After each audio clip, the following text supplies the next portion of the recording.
ik vond aan de Blue Wave en overal waar ik ben, ik was gisteren in Enschede en overal waar ik ben en ik ben aan het praten over de Blue Wave en je merkt ook iedereen, maakt niet waar je bent, iedereen kent het verhaal. Het is wereldwijd. Het is niet alleen Curaçao. Het is Bonaire, het is Aruba, het is Saba, het is Eustatius, het is Sint Maarten. Iedereen, het werd ook echt gevierd als wij. En dan zag je overal mensen spraken van het kleinste land ooit, het kleinste land ooit. Dat is wat je hoort. Maar wat je zag is, je kan weliswaar een heel klein landje zijn. Maar als je samenwerkt, kan je hele grote dingen doen. En wij zien het ook. Het waren jongens waarvan niemand eigenlijk in geloofde. Laten we eerlijk zijn. En in het begin, ja jongens, ze gaan echt niet ver komen. Ze gaan niet ver komen. En nu is er ook weer een andere discussie. Ja, maar ze moeten tegen Duitsland.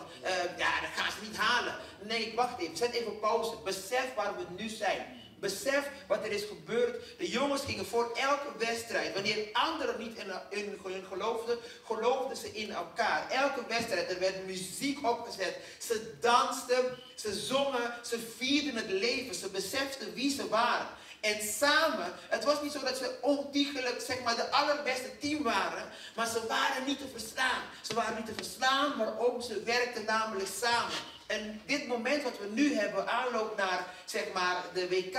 We moeten nu denken, ja, maar komen we niet verder? Nee. Nu, wat gebeurt er als we samenwerken? Als wij nu praten over het Caribisch gebied United. Wat kunnen we eigenlijk doen? Want een van de grootste uitdagingen, of eigenlijk de fouten die wij maken, zeker als wij praten over het Koninkrijk. Wij praten bijvoorbeeld met Nederland heel vaak, per eiland. Dus mijn eiland. En het is eigenlijk een bokswedstrijd wat we nu eigenlijk hebben. Als één vinger en als één vinger ga je vechten tegen mensen die gewoon, die met bokshandschoenen is het klaar om je kapot te maken. Maar wat er gebeurt is, wij zitten allemaal, bijvoorbeeld ik als Aruba, of ik als Bonaireaan, of ik als Curaçaoenaar, maar dan ga je niet winnen. Wat je eigenlijk moet hebben is dat wij formeren.